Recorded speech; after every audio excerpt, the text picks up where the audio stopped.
Selamat sore jemaat sekalian. Bagaimana kabar Anda sore hari ini? Kebaktian satu kali seminggu itu biasanya tidak cukup. Kita 7 hari dalam satu minggu, tapi cuma 1 hari yang kita pakai untuk belajar firman Tuhan secara jemaat, untuk bersekutu, mendengarkan khotbah.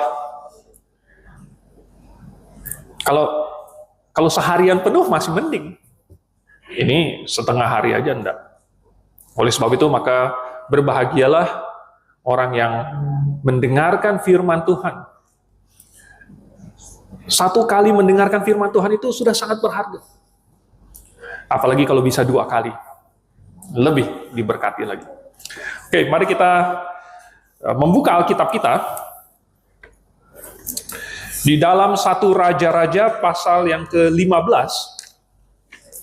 Nah, kita akan membaca ayat 25 sampai pasal 16 ayat yang ke-28. 1 Raja-Raja pasal 15. Tadi saya bilang apa? 15 ya, benar. 1 Raja-Raja 15 ayat 25 sampai 16 ayat 28. Jadi ini ada banyak nih rajanya. Oke, kita baca silih berganti, saya duluan ayat 25, jemaat ayat 26, kita silih berganti sampai pasal 16 ayat 28. Kalau sudah dapat, saya akan mulai. Nadab anak Yerobeam menjadi raja atas Israel dalam tahun kedua zaman Asa, Raja Yehuda. Ia memerintah atas Israel 2 tahun lamanya.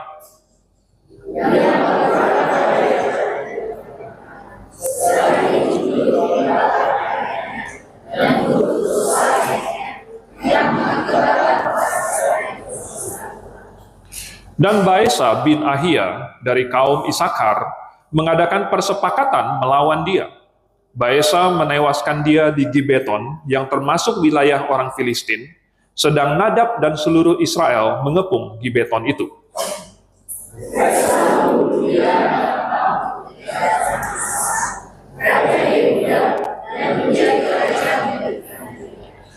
Segera sesudah ia menjadi raja, ia membunuh seluruh keluarga Yerobeam.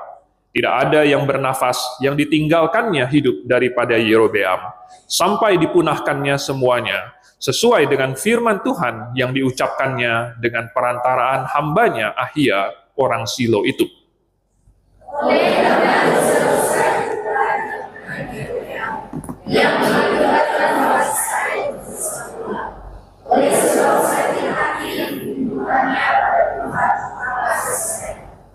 Selebihnya dari riwayat Nadab dan segala yang dilakukannya, bukankah semuanya itu tertulis dalam kitab sejarah raja-raja Israel?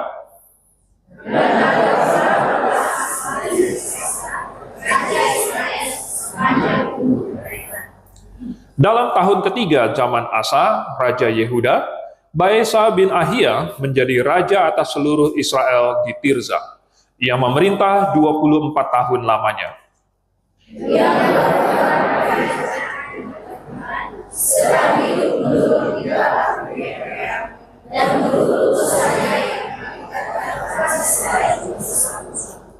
Kemudian datanglah firman Tuhan kepada Yehu bin Hanani melawan Baesa, bunyinya,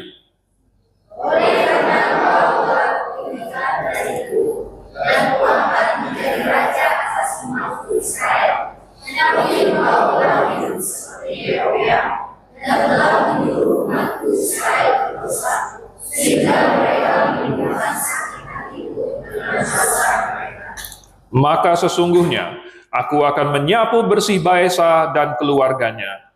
Kemudian aku akan membuat keluargamu seperti keluarga Yerobeam bin Nebat.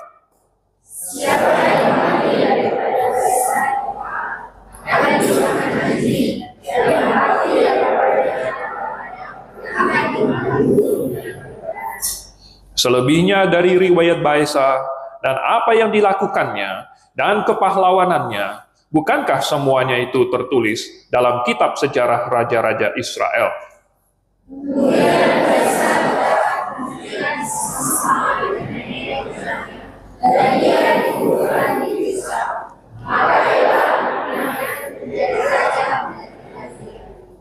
Juga dengan perantaraan Nabi Yehu bin Hanani, firman Tuhan telah datang melawan Baesa dan melawan keluarganya.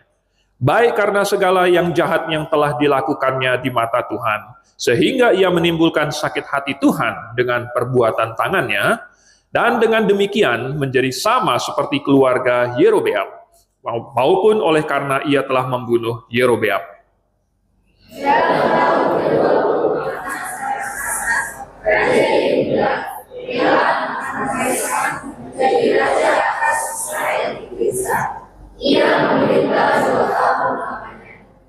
Zimri, pegawainya yang menjadi panglima atas setengah dari pasukan kereta, mengadakan persepakatan melawan dia. Ketika ia minum-minum sampai mabuk di Tirza, di rumah Arza yang menjadi kepala istana di Tirza.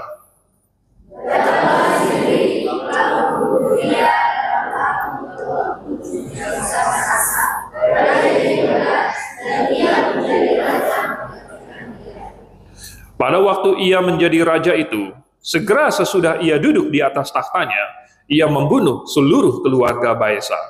Tidak ada seorang laki-laki pun daripadanya yang ditinggalkannya hidup, juga kaumnya dan teman-temannya.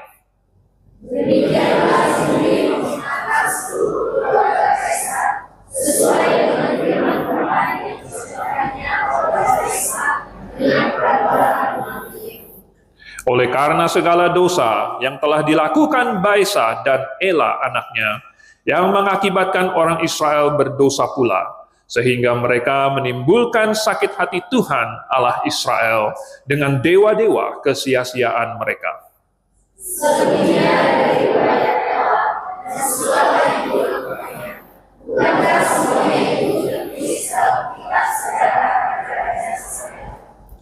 Dalam tahun ke-27 zaman Asa Raja Yehuda, Zimri menjadi raja. Ia memerintah 7 hari lamanya di Tirza, sedang rakyat berkemah mengepung Gibeton yang termasuk wilayah orang Filistin.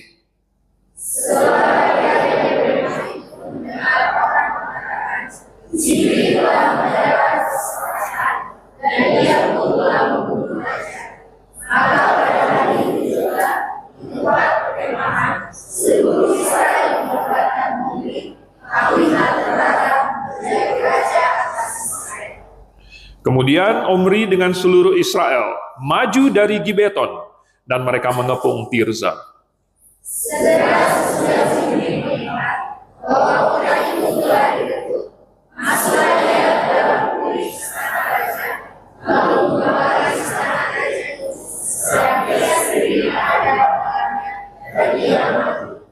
Oleh karena dosa-dosa yang telah dilakukannya dengan melakukan apa yang jahat di mata Tuhan, serta hidup menurut tingkah laku Yerobeam, dan menurut dosa Yerobeam yang mengakibatkan orang Israel berdosa pula.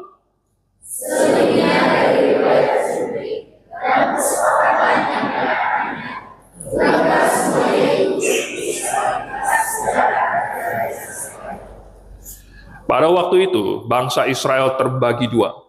Sebagian dari bangsa itu mengikuti Tibni bin Ginat dan bermaksud mengangkat dia menjadi raja, dan sebagian lagi mengikuti Omri.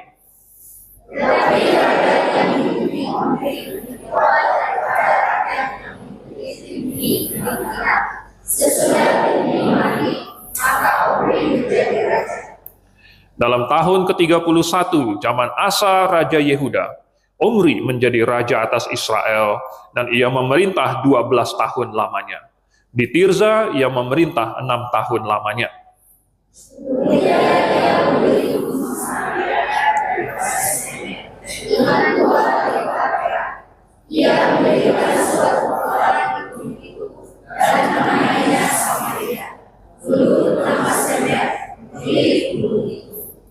Omri melakukan apa yang jahat di mata Tuhan, dan ia melakukan kejahatan lebih daripada segala orang yang mendahuluinya.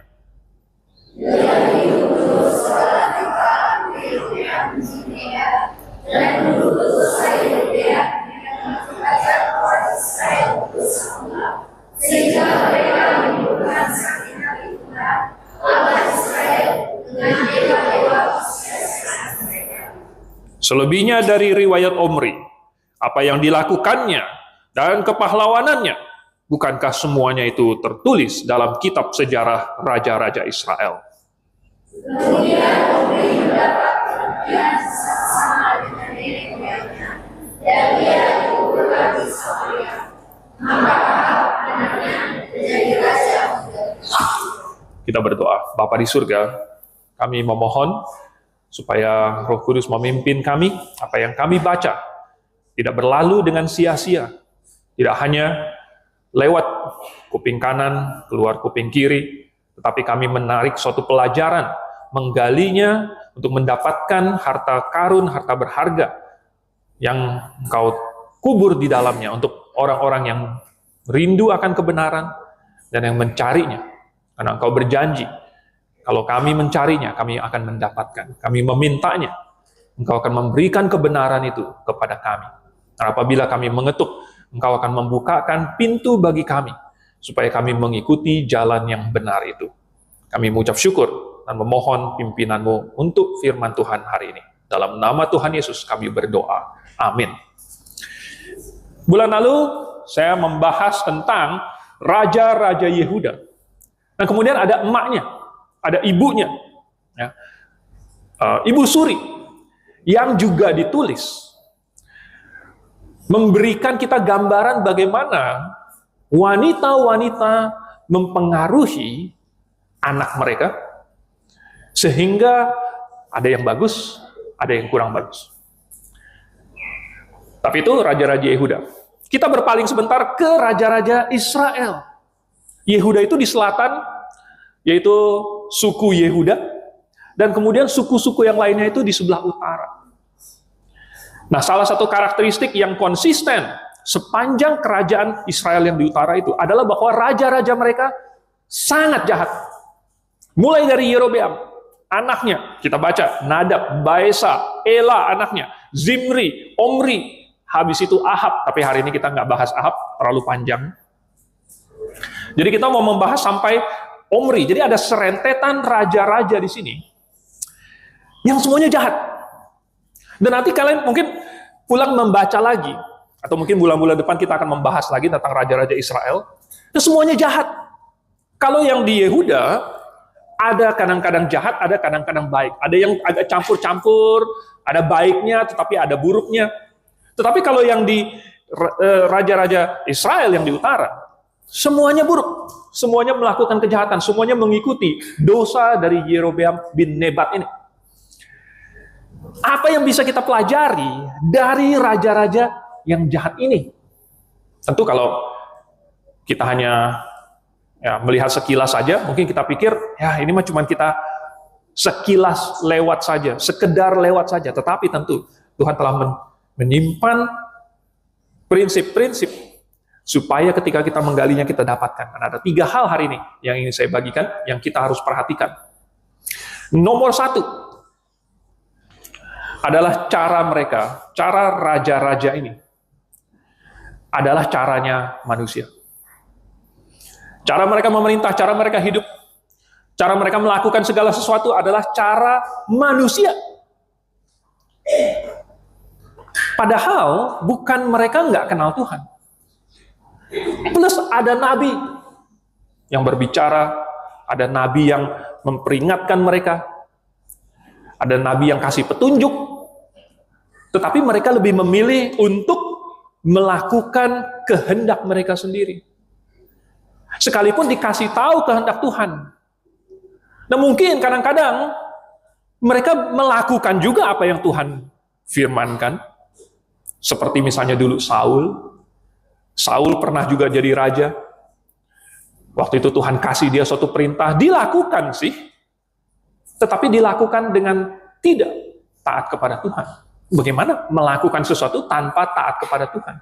Karena perintah-perintah Tuhan atau firman Tuhan bukan hanya terdiri dari kata-kata saja, tetapi ada prinsipnya.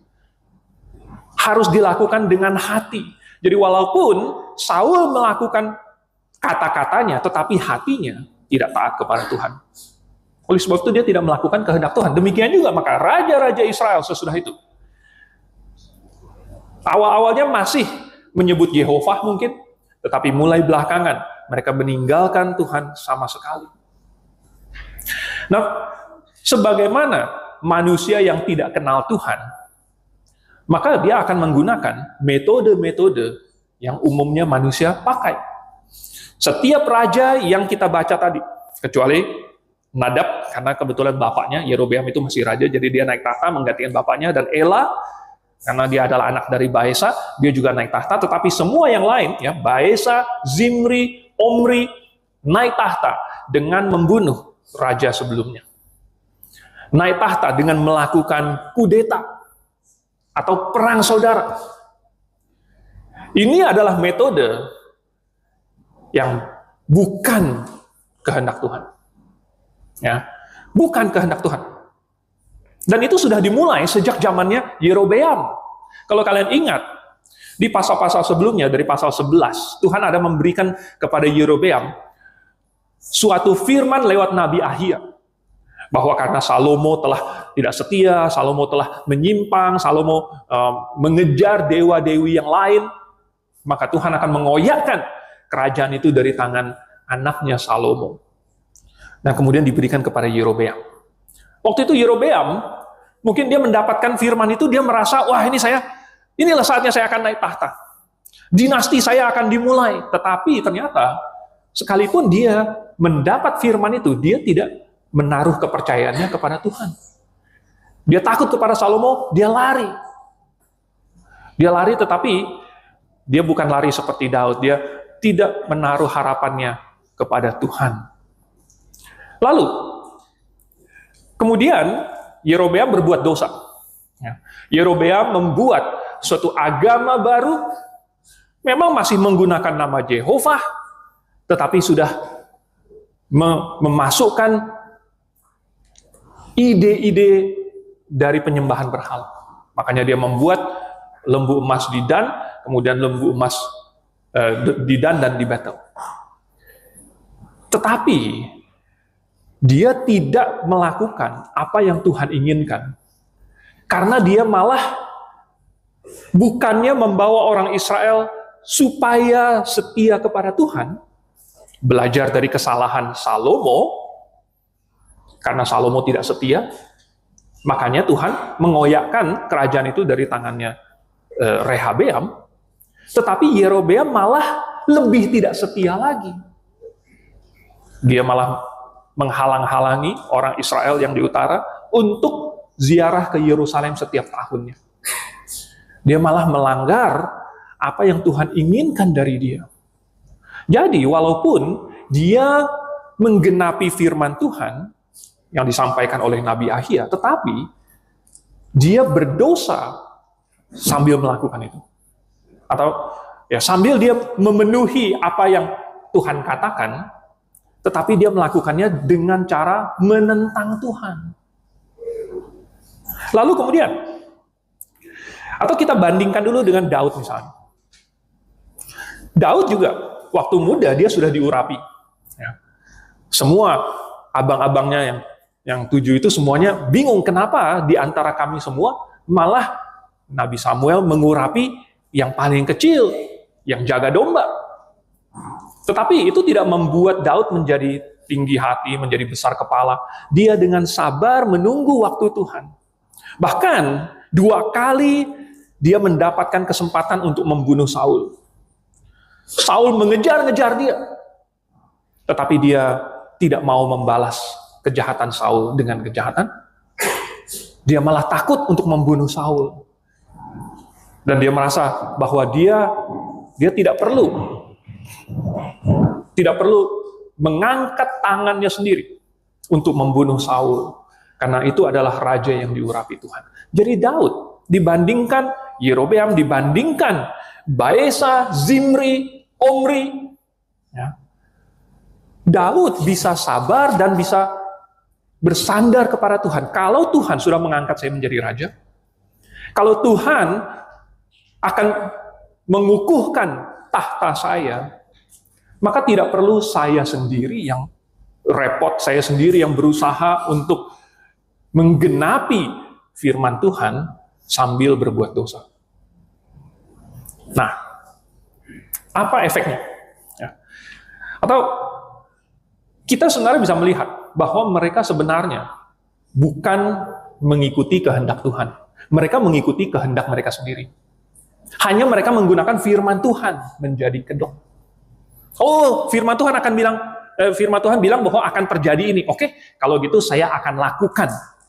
Misalnya si Baesa mendapatkan firman dari Yehu bin Hanani bahwa Tuhan akan menghukum keluarganya Yerobeam karena telah berdosa, karena telah menyakiti hati Tuhan. Maka seluruh keluarganya Yerobeam harus dimusnahkan. Bukan harus, akan Tuhan musnahkan. Lalu kemudian Baesa, mungkin dia menafsirkan bahwa oke, kalau begitu sayalah yang akan menggenapi firman Tuhan itu. Jadi kemudian dia membunuh Nadab, anaknya Yerobeam. Lalu kemudian semua keluarganya, bahkan katanya sampai teman-temannya, kaum keluarganya dimusnahkan semua. Ya, sesuai dengan firman Yehu yang Tuhan berikan lewat Nabi Yehu. Tetapi mungkin dia melakukannya dengan cara yang salah. Sama, Zimri juga, ya, Omri juga. Karena mereka sekalipun ada nabi, ada peringatan-peringatan, ada firman Tuhan. Mereka bukan melakukan firman itu. Mereka menjadikannya kedok untuk melakukan kehendaknya sendiri. Sehingga efeknya, maka sepanjang sejarah raja-raja Israel yang di utara, berkali-kali kita melihat ada pembunuhan raja. Makanya sampai ada 9 dinasti.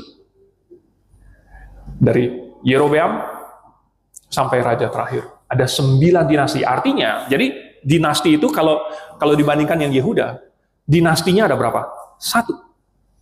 Ya. Jadi dari Daud, Salomo, Rehabeam, Asa, dan seterusnya itu, semuanya satu garis adalah anaknya Daud. Jadi 1 dinasti, tidak terputus. Tetapi dari Yerobeam, cuman sampai Nadab, ganti dinastinya Baesa. Baesa cuman sampai Ela, ganti dinasti. Zimri cuma 7 hari, ganti dinastinya Omri. Baru kemudian dinastinya Omri yang lumayan panjang. Tetapi habis itu ganti lagi, sampai ada 9 dinasti. Ini efek dari apa? Ini efek dari mereka melakukan kehendak mereka sendiri dengan berkedok melakukan firman Tuhan. Tidak ada stabilitas politik. Tidak ada kedamaian. Selalu mereka dihantui oleh kekerasan. Mereka harus selalu waspada, jangan-jangan nanti akan ada perwira saya yang lain lagi, ada panglima saya, ada pemimpin kepala pasukan saya, yang nanti akan bersepakat dan membunuh saya. Mereka selalu ketakutan. Kenapa? Karena mereka telah melakukan yang sama dan membunuh raja sebelum mereka. Tadi kita sudah lihat sedikit Baesa. Ya. Bagaimana dengan si Ela? Nih ya, ayat yang ke-8. Ayat yang ke-8, 9. Ya. Jadi dia lagi minum-minum sampai mabuk di Tirza. Waktu itu ibu kotanya adalah di Tirza.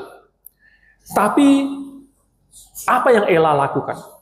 Dia lagi mabuk di istananya. Sedangkan kita dapatkan bahwa ternyata waktu itu di ayat yang ke-16, ayat yang ke-15, ya, rakyat sedang berperang di Gibeton.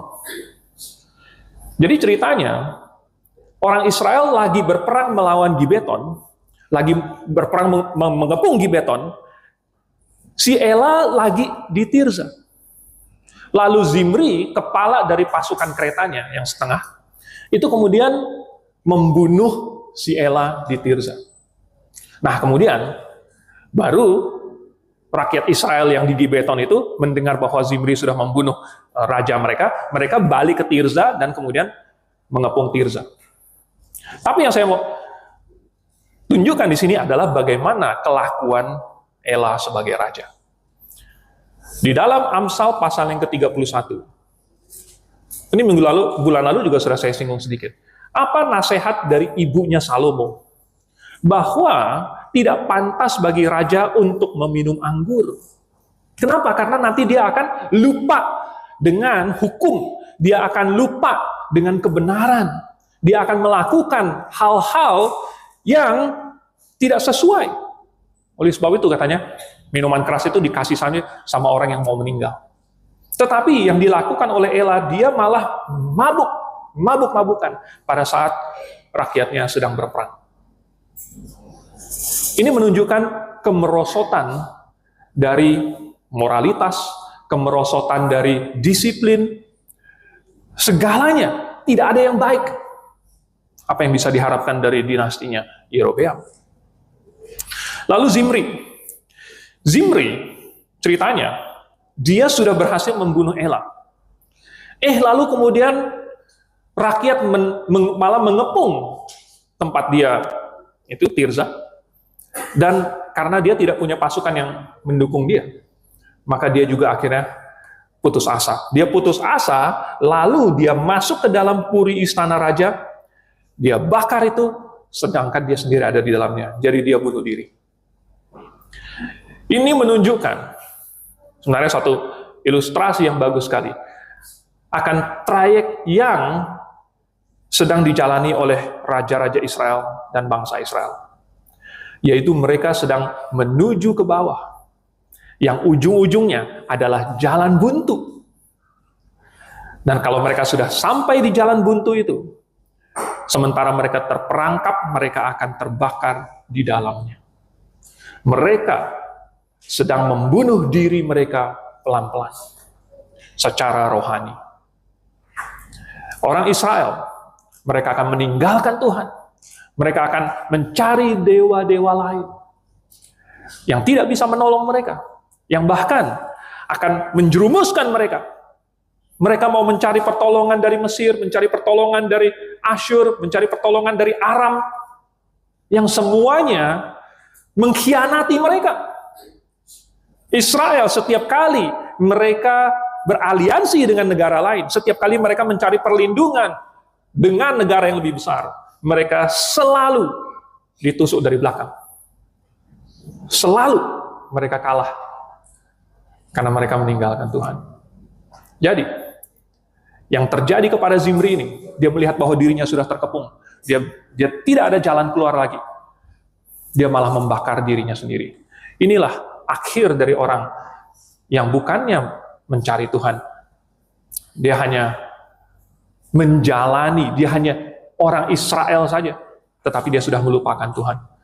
Hari ini banyak orang Kristen yang KTP-nya Kristen atau datang ke gereja, tetapi sebenarnya dia tidak percaya kepada Tuhan, dia tidak mengasihi Tuhan, dia tidak menjadikan Tuhan sebagai Tuhannya, sebagai yang memiliki hidupnya. Bagaimana dia bisa berkenan kepada Tuhan? Lalu Omri.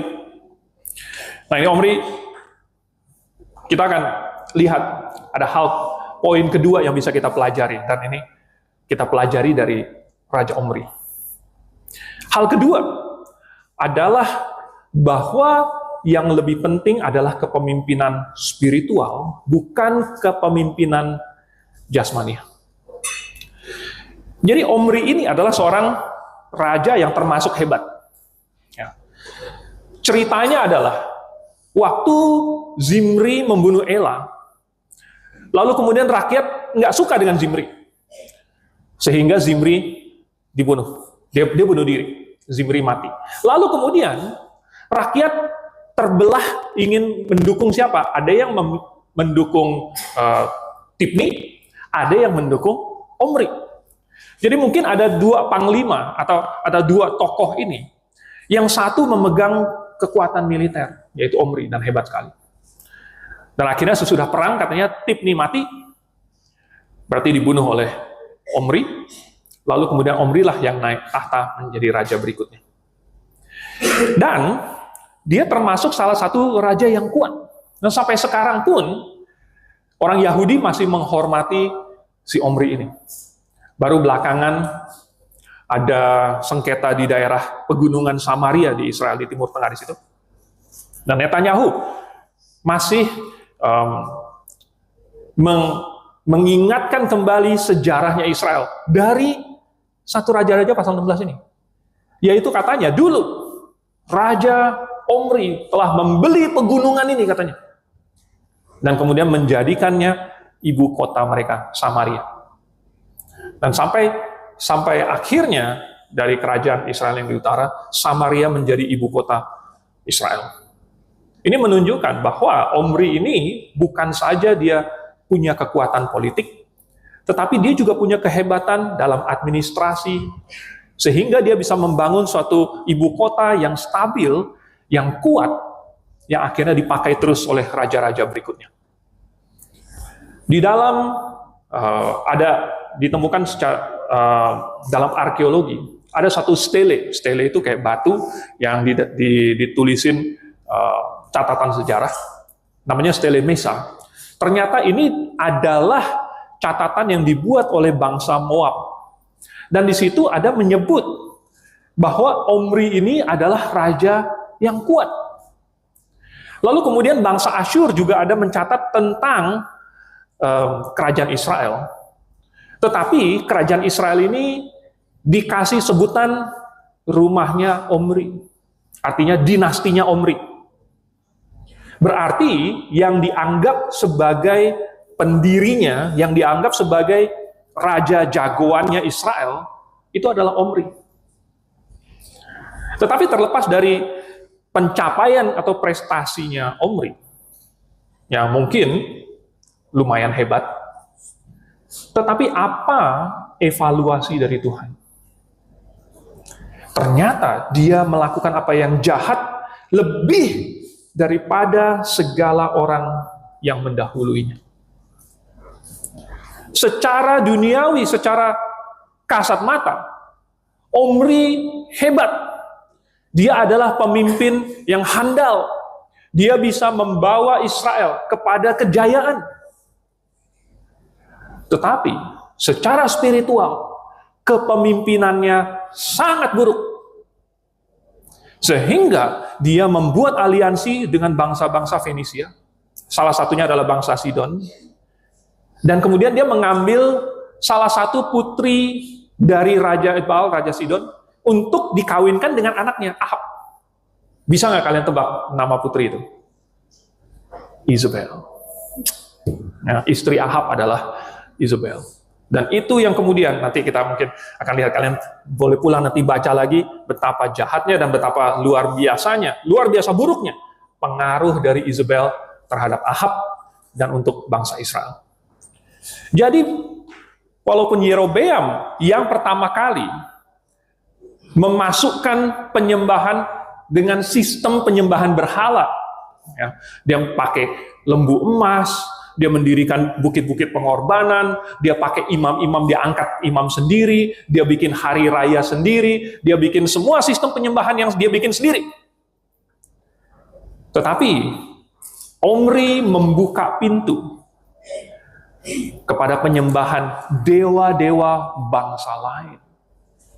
Baal, Ashitoret, Asyera, sehingga di zamannya Ahab, nabi-nabi Baal dan nabi-nabi Asyera itu sudah 850 yang melawan Nabi Elia. Ya. Sehingga seluruh Israel pada waktu itu mereka berada di dalam penyembahan berhala. Gara-gara siapa? Ya, gara-gara Isabel. Tetapi Isabel bisa sampai masuk ke dalam Israel, bisa menjadi istrinya Ahab, adalah karena Omri. Karena Omri.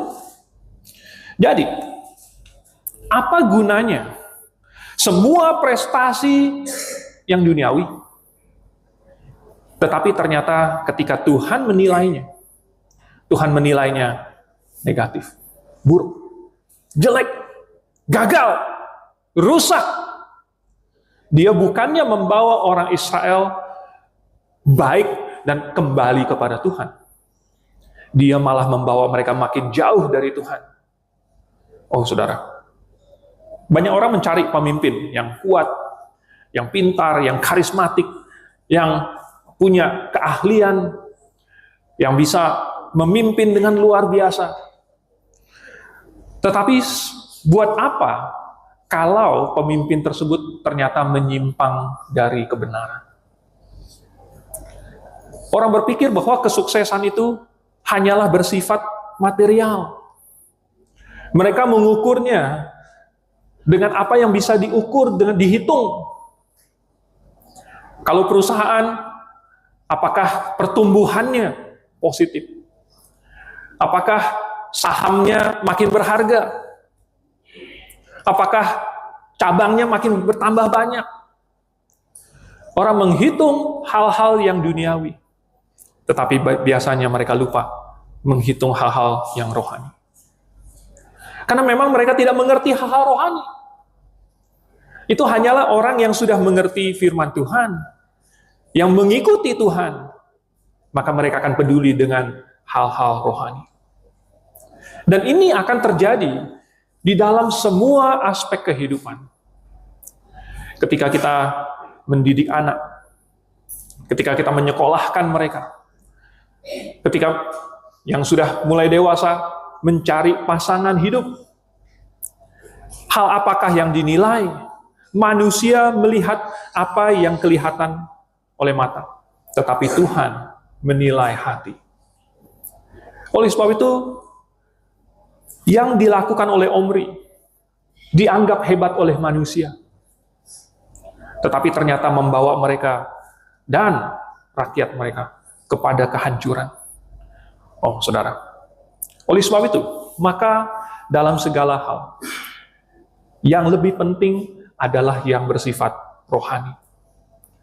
Yang menentukan kesuksesan, yang menentukan masa depan, adalah hal-hal yang bersifat rohani. Bukankah bulan lalu kita sudah melihat bagaimana ibu-ibu yang baik, yang memiliki pengaruh dari firman Tuhan, dari nabi kah, dari imam kah, dari suku Lewi, mereka akan mengajar anak mereka sehingga menjadi raja yang baik.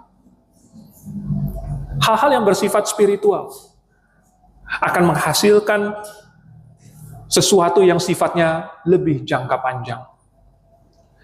Nah, kalau kita melihat sepanjang sejarah dari kerajaan Yehuda dan kerajaan Israel yang di utara, kalau kita bandingkan, rata-rata lamanya memerintah raja-raja yang di Israel utara itu hanya sekitar 10-11 tahun. Tetapi Raja Yehuda yang di selatan, rata-rata mereka memerintah sekitar 17 tahun. Ini cuma statistik saja. Bukan berarti raja-raja di Yehuda semuanya lebih baik. Bukan berarti tidak ada raja yang memerintah dalam jangka waktu yang lama di utara. Tetapi sejarah itu memberikan kita sampel yang besar, sehingga dari statistik sejarah itu kita bisa melihat ada tren. Hal-hal yang kita bisa ukur ternyata mencerminkan hal yang penting, yaitu hal yang spiritual. Karena yang mengendalikan hidup manusia, yang mengendalikan sejarah, sebenarnya adalah Tuhan. Itu hal yang kedua. Yang penting itu yang mana? Yang spiritual. Sekarang yang ketiga, ada pelajaran yang sangat indah di sini, yaitu tentang Tuhan. Saya pernah katakan bahwa setiap pengajaran itu pasti menyingkapkan sesuatu tentang Tuhan. Apa yang bisa kita pelajari tentang Tuhan dari sini? Bukankah raja-raja ini semuanya jahat? Lalu Tuhan bagaimana? Ternyata Tuhan berusaha untuk membawa Israel kembali kepada pertobatan. Membawa Israel kembali kepadanya. Ini adalah usaha Tuhan. Tunggu dulu, kita lihat dari mana? Oh, kita melihat dari apa yang Tuhan lakukan kepada bangsa Israel. Apa yang Tuhan lakukan? Bukannya Tuhan menghukum mereka. Iya. Itu. Sebagian orang membaca bahwa Tuhan menghukum Israel. Dan mereka mengira bahwa, oh Tuhan ini sangat keras. Bahwa Tuhan ini membalaskan kejahatan mereka kepada mereka sendiri. Ya, tetapi saya melihat bahwa sebenarnya setiap kali Tuhan melakukan itu, Tuhan menyatakan kerinduannya untuk membawa mereka kembali kepadanya. Yaitu supaya mereka bertobat. Nah, coba kita lihat. Tuhan mengutus nabi. Tadi kita sudah membaca ada Nabi Yehu. Sebelumnya di zaman Yerobeam, dia mengutus Nabi Ahia. Lalu kemudian Yerobeam menyimpang. Tuhan utus Nabi Ahia lagi. Terus Tuhan tambah ada abdi Allah dari Yehuda. Kalau kalian ingat, waktu dia lagi mempersembahkan korban, ya, lalu kemudian Nabi abdi Allah dari Yehuda itu datang, kemudian mengucapkan firman melawan Yerobeam dan melawan mezbah itu. Yerobeam suruh tangkap dia, tangannya menjadi kejang dan tidak bisa ditarik kembali. Itu abdi Allah dari Yehuda. Kemudian Tuhan ada kasih nabi demi nabi kepada mereka. Semuanya memberikan peringatan karena mereka telah menyimpang dari kebenaran. Mereka meninggalkan Tuhan dengan sengaja. Jadi Tuhan kirim nabi ini dan nabi itu. Lalu kemudian ada konsekuensinya. Ada konsekuensi, yaitu kemudian mereka mengalami suatu malapetaka. Dan ini berulang terus. Berulang. Tapi setiap kali Tuhan membiarkan mereka menderita konsekuensi dari perbuatan mereka, Tuhan selalu menyertai itu dengan firman Tuhan yang memberitahukan kepada mereka apa kesalahan mereka dan kenapa mereka dihukum oleh Tuhan. Inilah yang dilakukan oleh orang tua yang mengasihi anaknya. Kalau guru yang tidak mengasihi muridnya, ya, langsung main tampar saja, ya mungkin bisa dilaporkan ke Komisi Perlindungan Anak, ya, dicopot dari kepala sekolah, mungkin. Tapi kalau ternyata sebenarnya guru itu telah memberikan peringatan, lalu kemudian memberikan hukuman yang sesuai, tetapi kalau anak itu masih tidak bertobat juga, masih ngeyel juga, maka mungkin dikasih hukuman yang lebih berat, mungkin ditampar sedikit. Lalu kemudian anaknya itu dikasih tahu, karena kamu merokok, karena kamu membangkang, kamu telah melanggar peraturan sekolah. Selalu ada disertai dengan alasan. Demikianlah maka hukuman itu menjadi suatu pendidikan. Kalau hanya ditampar saja, itu bukan pendidikan. Itu namanya pembalasan. Tuhan tidak seperti itu. Orang Israel berbuat salah. Tuhan kirim nabi, kasih tahu. Dan Tuhan sengaja begini. Perhatikan. Ternyata Tuhan tidak selalu harus menggunakan tangannya sendiri untuk menghukum. Ya. Misalnya Israel dikalahkan oleh Asyur, ya, belakangan mereka akan kalah oleh Asyur. Sebelumnya mereka sudah kalah dari banyak bangsa, tapi terakhir mereka kalah oleh Asyur karena mereka meninggalkan Tuhan. Nah, Tuhan cukup menarik perlindungannya dari Israel. Tuhan cukup melepaskan perlindungan yang supranatural. Karena seandainya Tuhan melindungi secara supranatural, 185.000 pasukannya Ben-Hadad pun, Aram, Syria, itu pun mati. Ya, kalau ada perlindungan Tuhan. Tapi kalau Tuhan cabut perlindungan itu, maka Tuhan tidak perlu melakukan apa-apa. Semua bangsa-bangsa di sekitarnya itu lebih kuat daripada Israel. Maka dengan Tuhan mencabutnya saja, tidak perlu Tuhan turun tangan sendiri. Israel sudah akan menemui malapetaka. Tetapi Tuhan kirim nabi dulu. Sebelum Israel mengalami malapetaka, Tuhan sudah kasih tahu dulu. Ini yang akan terjadi. Lalu kemudian Tuhan laksanakan sehingga benar-benar terjadi persis seperti yang Nabi katakan. Jadi orang Israel tidak bisa berkata, oh ini kita kalah cuman kebetulan saja, kita lagi sial aja. Tidak, Tuhan sudah kasih tahu lewat Nabi sebelumnya. Yang terjadi ini bukanlah kebetulan. Yang terjadi ini sudah dinubuatkan. Sehingga mereka jadi tahu bahwa Tuhan memegang kendali, dan Tuhan mengizinkan ini terjadi untuk suatu pelajaran. Ada suatu tujuan kenapa Tuhan membiarkan ini terjadi sampai mereka dibuang dan diserahkan di antara bangsa-bangsa. Jadi Tuhan tidak harus, Tuhan bukan menghukum karena emosi, tetapi selalu ada tujuannya. Coba buka di dalam Yeremia pasal yang ke-18. Ini salah satu nabi yang luar biasa. Yeremia pasal 18. Ada satu prinsip yang Tuhan ajarkan di sini. Saya bacakan ayat 17. Seperti angin timur, aku akan menyerahkan mereka di depan musuhnya. Belakangku akan kuperlihatkan kepada mereka, dan bukan murkaku pada hari bencana mereka. Ayat 18. Berkatalah mereka, marilah kita mengadakan persepakatan terhadap Yeremia, sebab imam tidak akan kehabisan pengajaran. Orang bijaksana tidak akan kehabisan nasihat, dan nabi tidak akan kehabisan firman. Marilah kita memukul dia dan dengan bahasanya sendiri, dan jangan memperhatikan setiap perkataannya. Oh, kemudian diteruskan lagi di situ ya. Perhatikanlah aku ya Tuhan, dan dengarkanlah suara pengaduanku. Akan dibalaskah kebaikan dengan kejahatan? Namun mereka telah menggali pelubang untuk aku. Dan seterusnya. Sampai ayat 22, ayat 23 ini cukup panjang. Ya. Dan Yeremia mengajarkan bahwa Tuhan sedang memanggil Israel supaya kembali kepada dia, dan seandainya orang Israel mau berbalik kepada Tuhan, maka Tuhan akan segera mengulurkan tangan untuk menolong mereka.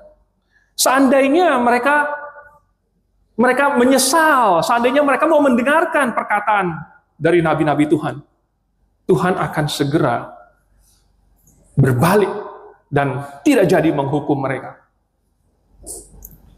Dan ada cerita dari Nabi Yunus yang Tuhan suruh untuk pergi ke Niniwe, lalu kemudian memberitakan 40 hari lagi kota itu akan ditunggang balikan. Dan Yunus secara insting sudah langsung tahu bahwa ini kalau saya sampai pergi ke situ dan orang Niniwe mendengar perkataan ini, dan seandainya mereka menyesal, seandainya mereka ketakutan, pasti Tuhan akan nggak jadi menghancurkan kota Niniwe itu. Instingnya si Yunus, dia belum pergi, dia belum memberitakan, tetapi dia sudah punya insting, dan ternyata benar.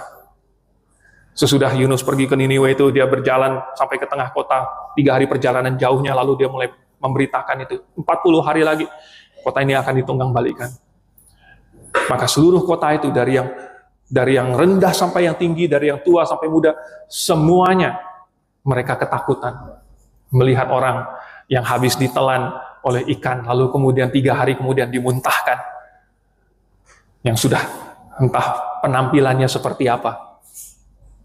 Lalu mereka takut, dan mereka merendahkan diri di hadapan Tuhan. Walaupun mungkin hanya tampak luarnya saja, tapi mereka merendahkan diri, dan itu saja sudah cukup untuk membuat Tuhan tidak jadi segera menghancurkan kota Niniwe. Masih ratusan tahun baru kota Niniwe akhirnya dihancurkan. Tetapi bagaimana dengan Israel? Kalau Niniwe saja bisa Tuhan selamatkan, dan kota Sodom dan Gomora, Tuhan bisa berkata kepada Abraham, seandainya ada 10 orang benar di situ, maka karena yang 10 itu, Tuhan tidak akan menghancurkan kota Sodom dan Gomora. Apalagi Israel. Kalau mereka berbalik kepada Tuhan, pasti Tuhan akan menyelamatkan mereka. Jadi, kita melihat bahwa Tuhan bukan saja sebenarnya mau menyelamatkan mereka, kirim nabi, lalu kemudian bahkan membiarkan mereka mengalami konsekuensi dari kejahatan mereka. Tetapi Tuhan juga sabar. Sabar. Ternyata sekalipun Nabi Ahia bilang sama Yerobeam bahwa semua keluarga kamu akan mati. Nah, Tuhan akan memusnahkan semua keluarganya Yerobeam. Tuhan tidak segera melakukan itu. Tuhan masih ngomong lagi sama Baesa.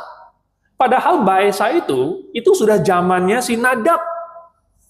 Nadab itu anaknya Yerobeam. Berarti Tuhan sudah ngomong lewat Ahia, Tuhan ngomong lewat Abi-Allah dari Yehuda, Tuhan ngomong lewat Yehu bin Hanani.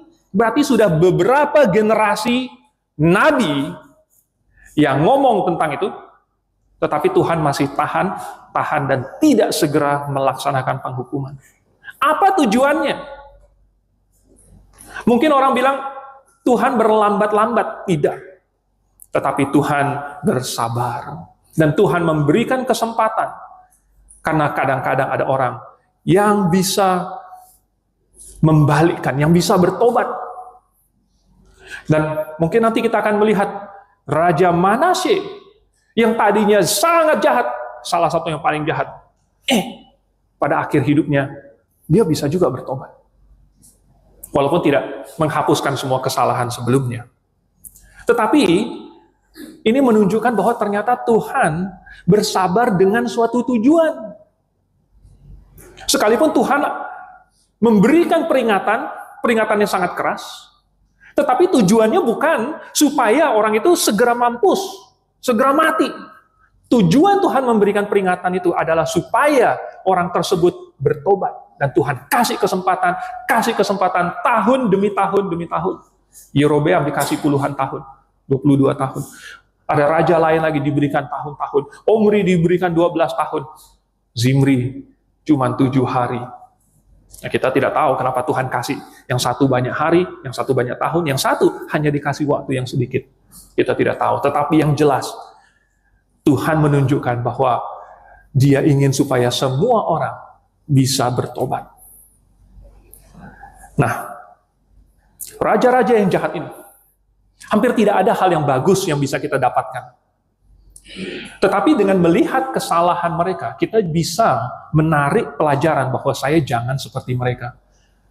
Mereka walaupun notabene orang Israel, yang harusnya tanda kutip umat Tuhan, mereka jauh dari Tuhan. Dan itu tercermin dari cara mereka hidup, tercermin dari keputusan yang mereka buat, tercermin dari apa yang mereka pentingkan, yang mereka prioritaskan, bukan Tuhan.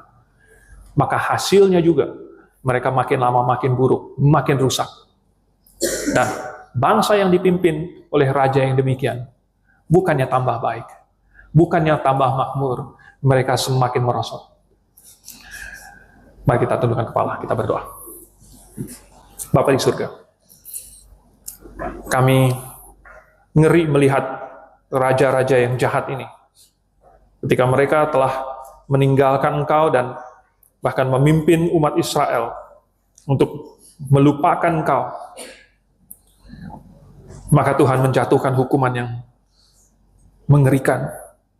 Tuhan, kami memiliki keuntungan, yaitu kami membaca sejarah, sehingga kami menarik pelajaran dari kesalahan-kesalahan dan kejahatan mereka. Oh Tuhan, jangan sampai kami juga jatuh kepada kesalahan yang sama. Jangan sampai kami jauh daripadamu. Tetapi Tuhan, biarlah kami selalu ingat untuk memprioritaskan Engkau. Dengan demikian kami bukan saja menghindari diri kami dari kemerosotan, tetapi kami malah Engkau berkati, karena kami berada di dalam kehendak-Mu. Kami mengucap syukur, kami berdoa dalam nama Tuhan Yesus. Amin.